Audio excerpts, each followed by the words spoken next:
O grande tema, indubitável, desde o dia de ontem, é o tema da guerra. E hoje eu falei já de manhã a respeito, ontem mais de uma vez. Eu sou uma pessoa ligada a essa temática toda a minha vida, desde mesmo de antes de eu ter a revelação do Evangelho explodindo no meu coração há 50 anos, quando o Evangelho de Jesus se tornou vida para mim, carne, sangue, única razão para viver, para ser, para existir. Tudo mais se deriva desse significado para mim. Isso não é um adendo à minha existência, é a minha existência. As outras coisas são adendo. Minha mulher, meus filhos, meus amigos, meu ministério, isso tudo é ataviamento da graça de Deus à minha vida, à árvore da minha vida. Mas o caule, de onde todos esses ramos de significação secundária, embora incomparavelmente extraordinárias, derivam-se, é a videira, da qual eu sou um ramo, e tudo que tem a ver com o significado da minha vida, que daí se derive, tem sua origem nessa causa, nessa árvore de vida, nessa videira verdadeira. E, em geral, todas as coisas, preste atenção, todas as coisas na existência têm uma derivação que provém de uma singularidade. Até as teorias do cosmos linear, espaço-temporal, nesse universo de Isaac Newton, aquela construção maravilhosa que é de onde se expandiu toda a nossa compreensão do universo espaço-temporal, tem a possibilidade de ser reduzida a uma singularidade. A teoria mais aceita do Big Bang chega num ponto de singularidade absoluta, onde todas as coisas têm que se resumir a uma singularidade absurdamente compacta, na qual todas as coisas estavam e explodiram para existir. Isso num nível teórico deste universo espaço-temporal.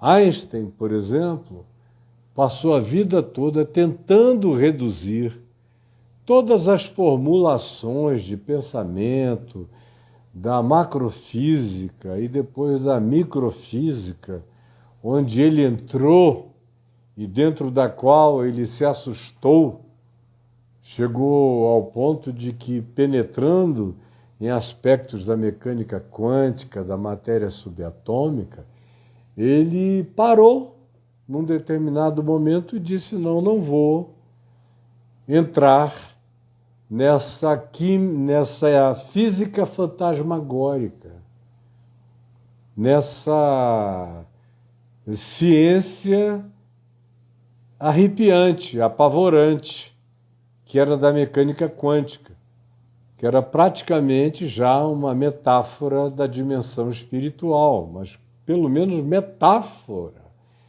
Já dava para ver aquilo que só se admitia pela fé. No mundo da mecânica quântica você vê acontecendo no ambiente físico, do exame menos que micro, nanopercepção, que é onde tudo isso acontece. e obedece leis diferentes dessas que constituem o macrocosmos. Mas que são essas leis totalmente diferentes que nos premiam com a matéria e com o tempo e com as energias variadas que a gente aproveita do lado de cá, mas que se derivam de um universo mínimo. E Einstein queria fazer tudo isso chegar a uma teoria de tudo. E morreu buscando essa simplificação e não a alcançou.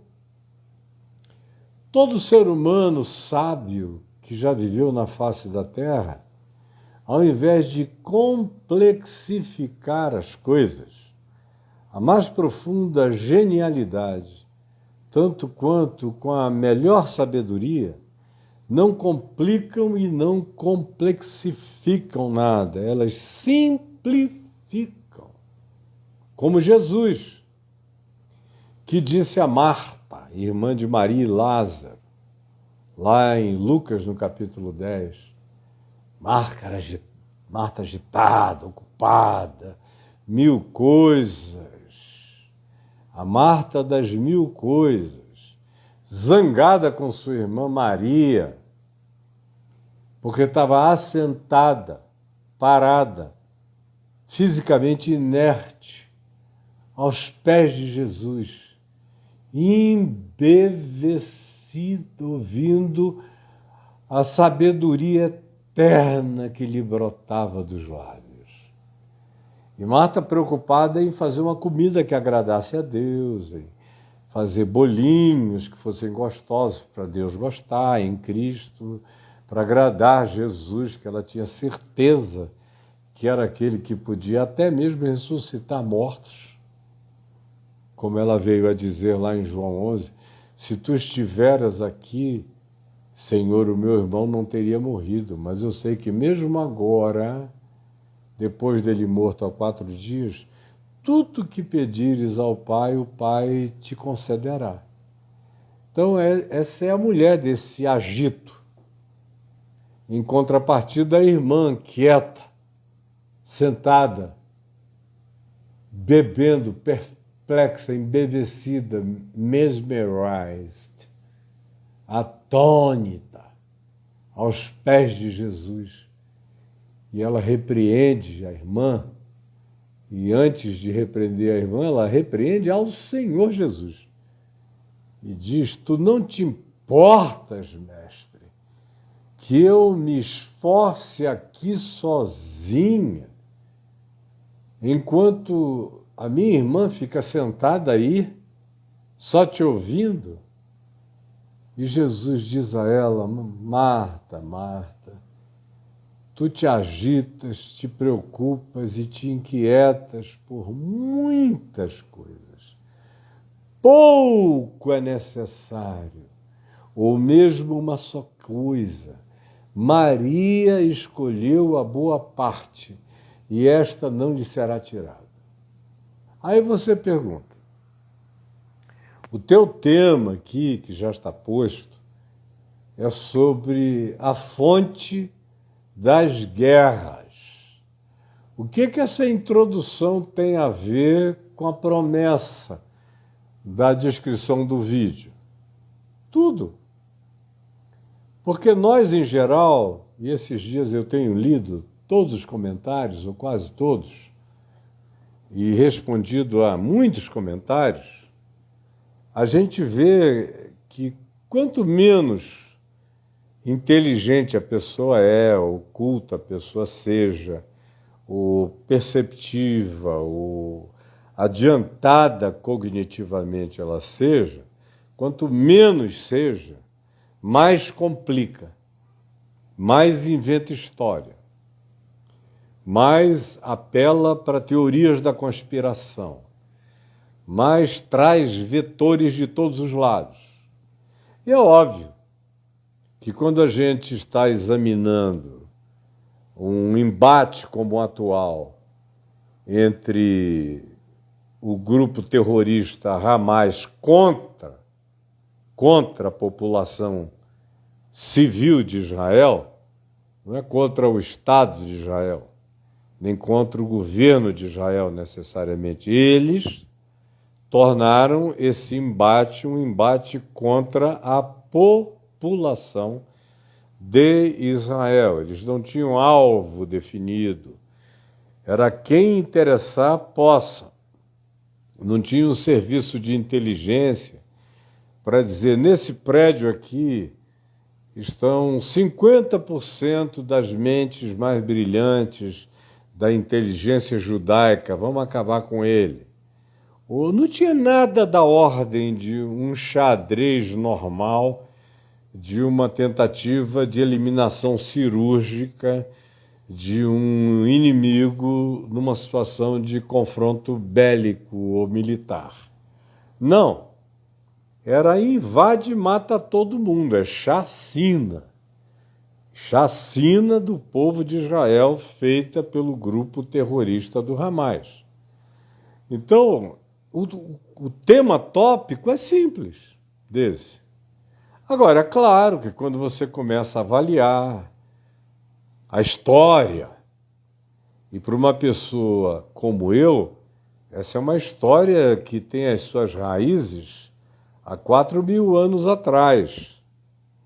E que se eu esquecer essa história longa e tudo que eu sei de 4.000 anos atrás para cá, esquecer, em consideração a quase todo mundo, se eu apagar da minha mente tudo que eu sei e eu ficar apenas com o que vem acontecendo, eu tenho que zerar a minha contagem para dar uma simplificada geracional de compreensão de 1948 para cá, da chegada dos exilados israelenses, israelitas, buscando uma cidadania no chão dos seus antepassados, que era a terra de Israel, da qual estavam desterrados desde o ano 70 da era cristã. Portanto, há quase 2 milênios desterrados, espalhados pelo mundo, especialmente pela Europa e pelo leste europeu, pela antiga Federação Russa, pelo Império Russo, pela Federação Russa, pela União Soviética, depois. E muitos deles também tiveram abrigo no Irã. Tem uma comunidade de judeus iranianos que torcem, inclusive, pelo Irã contra Israel. Eu não sei se você sabia disso. Pouca gente sabe, mas eles não são fracos lá. São judeus anti-Israel, anti-sionistas, anti-Israel, anti qualquer coisa em Israel. Eles gostariam que Israel tivesse continuado disperso. Aliás, na Pérsia, que é o Irã de hoje, desde sempre eles estiveram lá. Eles são muito mais antigos, esses judeus, eles são remanescentes de 2.500 anos atrás, quando Ciro Persa assinou o édito que dava liberdade para todo judeu voltar para sua terra, especialmente para reconstruir Jerusalém, e muitos vieram, mas nem todos. Você lê, por exemplo, no Salmo 133, na Bíblia judaica, o apelo para que os irmãos que estavam dispersos voltassem para a terra, porque era bom e agradável viverem unidos os irmãos. E quem tem um mínimo de conhecimento bíblico sabe o que está escrito lá no Salmo 133. Era um salmo daquela época, daquele tempo, com essa finalidade, há 2.500 anos atrás. Por isso é chamado de um salmo pós-exílico. Então, esse grupo permaneceu lá, já estava lá muito antes do islamismo vir a existir. Eles já estavam lá e nunca voltaram. E quando o Islã tomou conta da Pérsia, E aí, depois de crescer como maioria, se tornou uma república islâmica e mudou o nome para Irã, que tinha sido mudado um pouco antes, mas o Irã passou a ser o nome característico dessa república islâmica que está presente lá desde um tempo em que eu assistia todo dia pela televisão aquela realidade histórica de natureza praticamente bíblica, bem diante dos meus olhos. Então, quando você olha para o que está acontecendo agora, se for olhar para o que aconteceu nos últimos 2 dias, é uma análise simples. Foi um grupo terrorista atacando uma população civil. Ponto. Quando você vem desde tempos bíblicos, há muito tempo atrás, há 4.000 anos atrás, desde Abraão, aí a história é muito outra, ela vem para lá, mas ela tem uma linearidade psico-histórico-coletiva, fácil de acompanhar, para quem conhece bem a sequência histórica bíblica e extra-bíblica.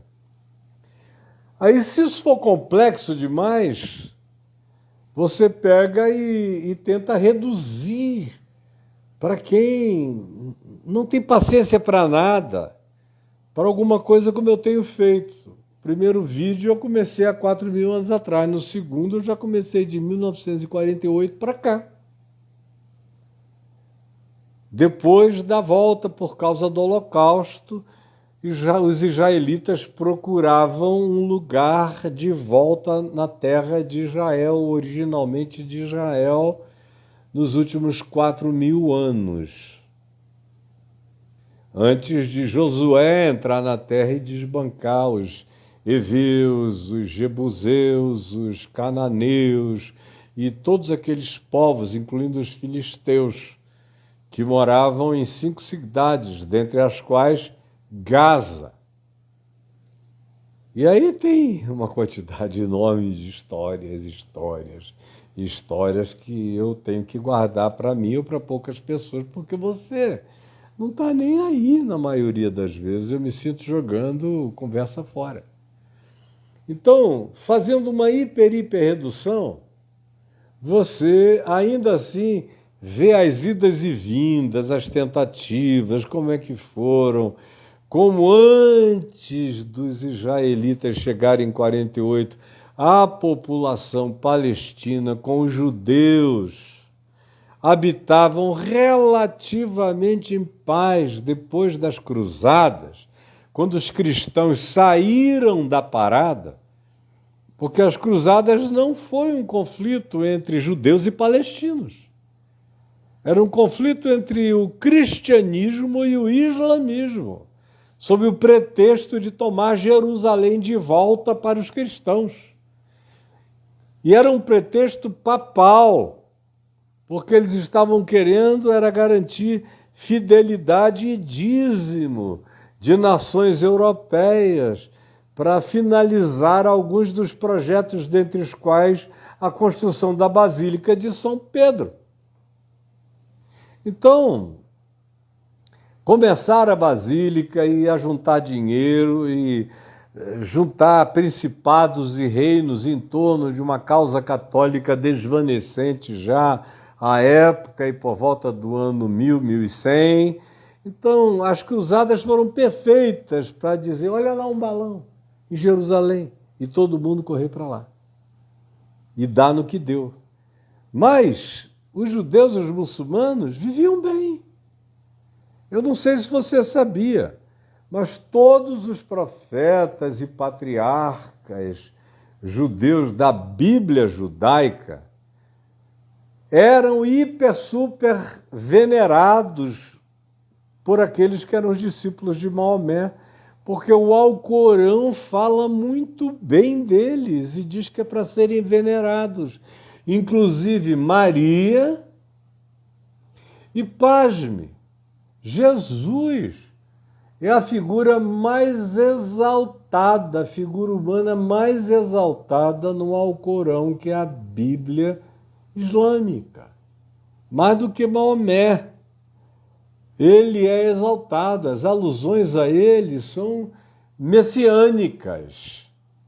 Eles só não acreditam que Jesus é Deus, mas dentre os humanos, o próprio Maomé dizia que ninguém foi como Jesus. E mais, no Alcorão está escrito, Maomé disse, quando vocês tiverem dúvidas, consultem o povo do livro, se referindo aos judeus, não aos cristãos, aos judeus, o povo do livro, que eram os parentes antepassados diretos. Está lá no Alcorão.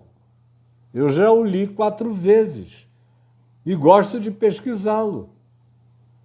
Então, mas não é coisa que a gente possa ficar falando porque o pessoal não aguenta. Aí você simplifica, vai simplificando, mas não o bastante.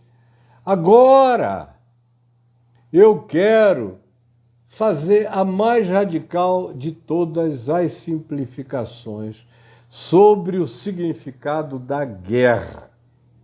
Depois eu vou pedir ao Marcelo Cunha para recortar esses meus vídeos, porque eles estão muito longos e, embora estejam sendo muito vistos por milhares e milhares e muitos compartilhamentos, recortes vão mais longe. Então, o que eu quero fazer com você agora é uma hipersimplificação do significado da guerra. E não pense que eu sou simplista, porque eu sou tudo menos simplista. Eu tento ser objetivo porque eu não consigo me livrar daquela obsessão evangelizadora de fazer tudo mais simples para a compreensão da maior quantidade possível de pessoas. Mas eu podia complexificar isso infinitamente mais. Mas para quê? Para falar sozinho? Não, eu quero você. Então, numa super, hiper simplificação, buscando uma singularidade, como do Big Bang, uma teoria de tudo, como Einstein, só que agora aqui em relação à guerra, é o apóstolo Tiago, o irmão de Jesus, que faz essa hiper, super singularização do espírito da guerra em qualquer lugar, entre qualquer povo, etnia, nação, clã, grupo, indivíduos e partidos, ideologias, o que você queira. Na base de tudo está isso que Tiago diz, no capítulo 4, versos de 1 a 7 da sua epístola. Tiago, que cresceu ao lado de Jesus como irmão, filho de Maria, irmão de Jesus, cresceu ao lado dele na Galileia. É esse cara que escreve essa epístola que tem no Novo Testamento e que diz: de onde vêm as guerras? De onde vêm as guerras e as contendas que há entre vocês? Não vêm das paixões que guerreiam dentro de vocês? De onde vêm as guerras, as contendas, todas essas coisas que caracterizam a miséria, a mediocridade total da civilização humana? É guerra após guerra, guerra após guerra. E quanto mais, tanto a gente amadureça no tempo civilizatório, mais guerreamos, mais nos revolvemos, mais nos debatemos, mais contendemos, mais brigamos, mais nos diferenciamos, mais legislamos, mais nos protegemos, mais impomos seguranças, porque mais aumenta o nosso medo uns dos outros, em todos os lugares, em todas as famílias da Terra. De onde vêm as guerras? Sejam elas nacionais, regionais, ou sejam elas essas pessoais. De onde vêm as contendas? São promotoras das mesmas guerras, é só uma questão de escala. Preste atenção, a guerra da sua casa, da sua família, da sua empresa, do seu país, em relação à guerra que a gente assiste hoje, do grupo terrorista Hamas contra a população de Israel, é só uma questão de escala. Só isso. Aí Tiago diz, de onde vêm as guerras e as contendas que há entre vocês? Não vêm das paixões que guerreiam dentro de vocês? Aí ele começa a fazer uma teoria de tudo, das guerras. Elas procedem das paixões. Elas procedem das paixões. Preste atenção. Se pudesse não se sentir infantil, repita comigo só para guardar. As guerras, as minhas guerras, todas as guerras procedem das paixões. Todas as guerras procedem da ambição. Procedem do desejo de possessão, de possuir. Procedem da ambição, procedem do desejo de dominação, procedem da vontade de vingança, procedem da obsessão de posse, procedem da tradição, procedem da religião, procedem daquilo que significa a minha aculturação secular. E tudo isso nasce da mesma plataforma, da mesma base, da mesma fonte, da mesma eclosão das paixões. Todas as palavras que eu usei para caracterizar os motivadores da guerra, ambição, todas as coisas vinculadas à dominação, à possessão, a controle, à fama, à imortalidade do nome, à tradição, ou a riquezas a serem despojadas e tomadas para nós, tudo isso tem a ver com paixão, com capricho, com esse narcisismo individual que se coletiviza. Você já estudou a história, por exemplo, de um cara como Hitler? Onde você vê o poder da paixão. E como o poder da paixão de um, quando encontra latência no coração de outros, forma não necessariamente um grande grupo, mas forte o suficiente para ensejar e iniciar um movimento de apaixonados que, quanto mais confessam as suas paixões, mais ideologizados pelas paixões ficam, e mais comprometidos com elas, e mais religiosos delas, e mais fanáticos por elas, e mais necessitados de demonstrar a sua lealdade para com elas. E, portanto, quanto mais compromisso apaixonado com a demonstração de um certo tipo de lealdade, de demonstração pública, mais o indivíduo vai ficando tarado. E quanto mais tarado por essa fixação ele se torna, dependendo do caminho que ele escolha, ele pode ir desde serial killer até um terrorista, como no Hamas. Sem falar no elemento da vingança. Mataram meu tio, meu tataravô, seja lá o que seja, eu vou vingar. Aí tem uma outra paixão, que é a paixão pela honra, a paixão pela tal da dignidade, a paixão pela lei do retorno, a paixão pelo nome, a paixão pelo chão, a paixão pela bandeira, a paixão pela pátria, a paixão. Quanto mais paixão, mais guerra. Desde a vida individual, uma paixão alucinada pela sua namorada ou mulher, faz você ser capaz de brigar com os amigos, de sair do tapa na festa, de enlouquecer, de ficar insano e vice-versa, da mulher por você. A gente assiste todo dia cenas de feminicídio, é morte, é homicídio, é isso, é aquilo, aquilo outro. É paixão, apelidada de amor, que não tem nada a ver com amor. Ou a justiça, que é confundida com vingança. A justiça não quer extrapolar de uma geração para outra. A justiça entende que se os pais comeram uvas verdes, não é o dente dos filhos que tem que ficar encardido e não são os dentes dos filhos que precisam ser quebrados. A justiça entende isso. A paixão da vingança e a vingança da paixão? Não, jamais.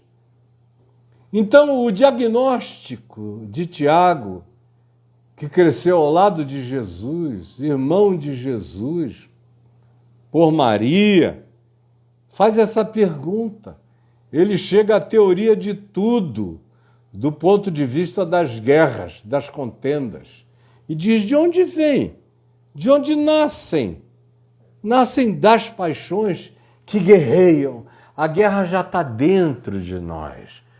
Quando você se apaixona pela bandeira, pelo Estado, pela ideologia, pela política, pela tradição, pela religião, por qualquer forma de paixão, seja ela individual, seja ela grupal, seja ela de natureza agremiativa, seja ela religiosa, seja ela política, seja ela nacionalista, seja ela de que natureza seja, você vai entrar em guerra. Como aqui no Brasil, a gente quase teve uma guerra civil, por causa de paixão ideológica, que gera polarização e inimizade. Então, pelo amor de Deus, eu sei que você não tem cabeça para ouvir, para pensar, para entender, você é angustiado, tem uma coisa guerreando dentro de você o dia inteiro, é uma inquietação para lá e para cá, você fica aí vendo essas notícias e tomando partido e torcendo, quero mais sangue, tomara que Israel passe esses 7-1 ou esses 700 contra 400, tomara que empate e passe, fica você aí nessa guerra perversa da sua alma, porque a guerra te habita. Mesmo que você não esteja lá, você faz guerra onde você está o dia inteiro. Você faz guerra aqui, nessa internet o tempo todo. Tem gente que vai comentar a meu respeito só fazendo guerra, jogando dardos inflamados contra mim o tempo todo. Não sabem de nada, mas jogam dardos, dardos, dardos, pedras, pedras, pedras, porque essas paixões guerreiam dentro de vós. Porque você nunca foi pacificado, é por isso que você não sabe nem de onde vem tanta raiva dentro de você, tanta guerra. É por isso que você é um terrorista internetiano, que fica jogando bomba de palavras, de língua, de ódio, de malícia, de injúria, para todo lado. É um negócio horroroso, feio, e você participa disso pensando que os terroristas estão longe. Os terroristas estão aqui, a guerra está aqui, está dentro de você, meu filho. O diagnóstico é do Novo Testamento, é de Tiago, irmão de Jesus.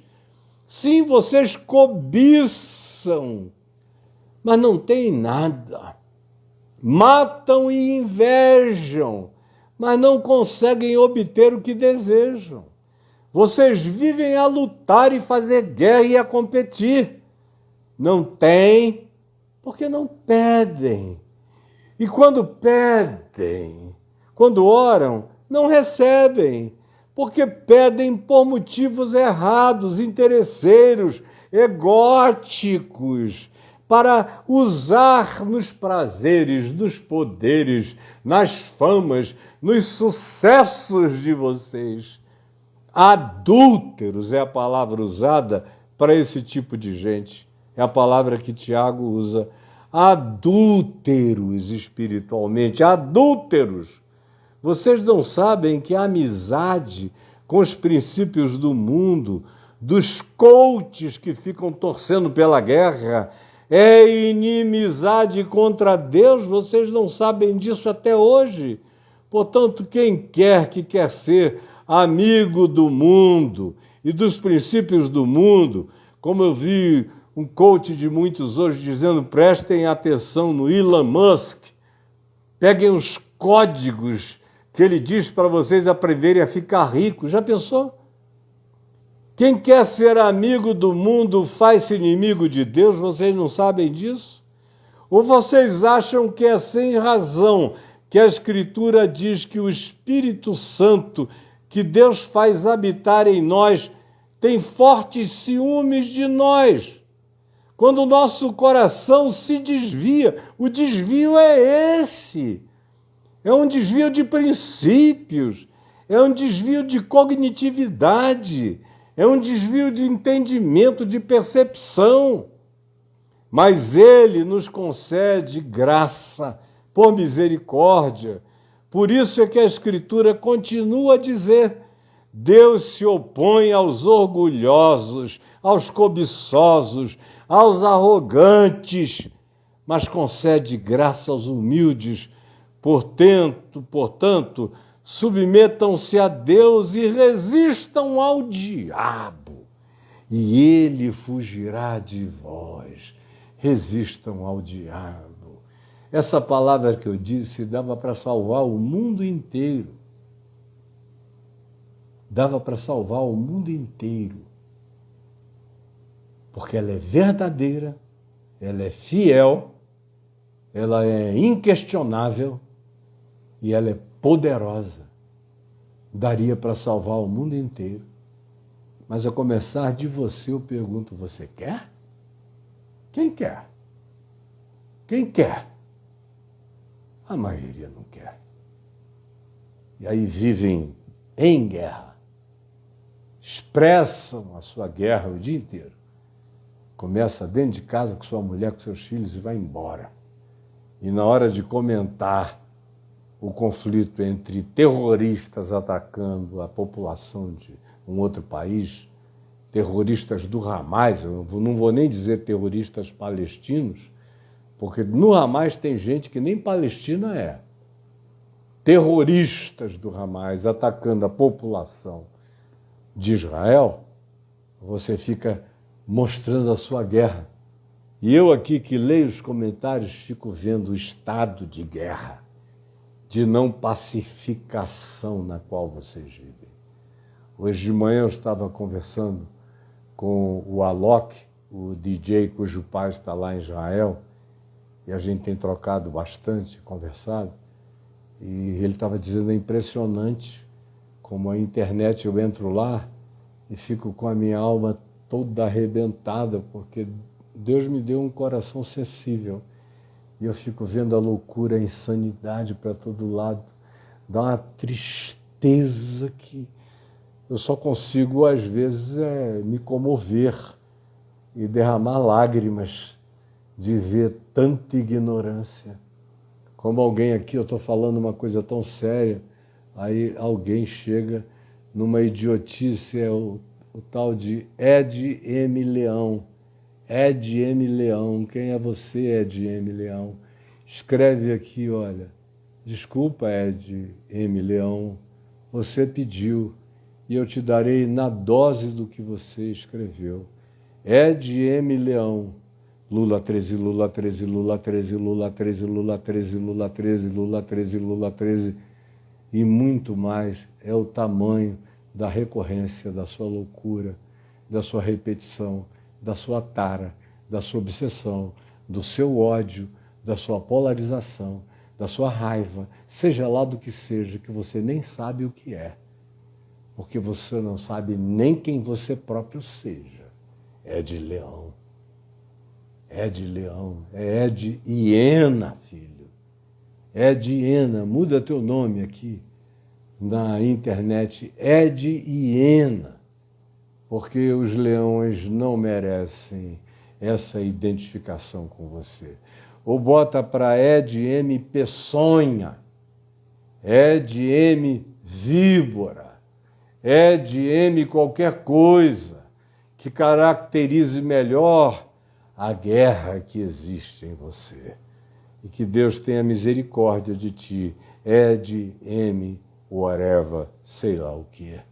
E que Deus nos abençoe e que a gente não abra espaço no coração para esse tipo de guerra de qualquer natureza. O Ed só está recebendo da minha parte uma lição de pedagogia, porque milhares de pessoas vão te ver aqui, Ed Leão. Você escreveu publicamente, você está tendo o retorno da sua própria insanidade. Que Deus nos salve dessas loucuras. Pelo amor de Deus, caia em si. Não se entregue a isto. E saiba de onde provêm as guerras. As contendas, elas nascem das paixões, das obsessões, das ideologizações, das torcidas organizadas, das ambições, da avidez pelo poder, ou pela vontade da vingança, na pseudo-honra da vingança, na pseudo-dignidade da vingança, do retorno, do olho por olho, dente por dente. Vá fazendo isso até todo mundo ficar cego e banguelo. E que o Senhor guarde aqui a todos os filhos da paz, e eu repito o que Jesus disse, que haja paz nesse meio ambiente, nesse bioma dos que estão aqui comigo na internet. E se houver algum filho da paz, que a minha paz seja sobre você. Quanto a todos os que não são filhos da paz que estão aqui, que a minha paz volte sobre mim e sobre a minha casa. Em nome de Jesus. Amém e amém.